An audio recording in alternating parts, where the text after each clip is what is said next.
Tensions are rising again tonight in Rexton, New Brunswick, at the site of a month-long protest over a shale gas project. Earlier today, protesters set up barricades across the road, blocking off a section of a major highway linking Miramichi to Moncton. And earlier today, our Global News video journalist Laura Brown, along with other news crews, had their equipment seized by a group calling themselves Warriors. Laura joins us now with more on the ongoing tensions. Laura? Robin, it was mostly peaceful for most of the day today. Like you said, protesters did come and block Route 11 and Route 134, making it very difficult to get into both Rexton and Rishabukto up here and southeastern New Brunswick.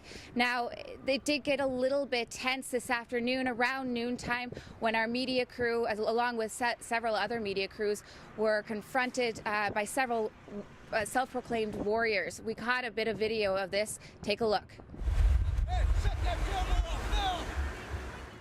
So as you can see, things were a little tense this afternoon. When I got into my vehicle, they would not let me leave. They ended up banging on my window, asking me to get out of my car.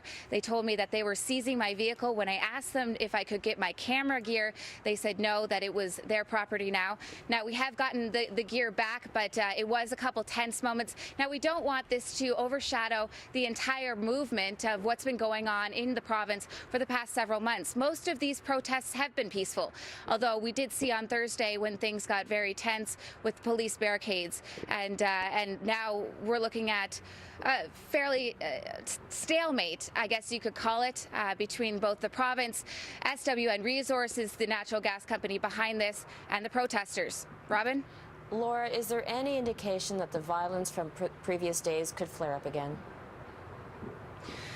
We have no way of knowing. These tense protests that do erupt, they've erupted on a moment's notice. Now, on Thursday, they erupted because the court injunction by SWN Resources was being enforced. Now, we do know that there are several protesters arrested that day that are still in jail awaiting bail hearing on Monday. So I guess we'll see Monday as to the new developments.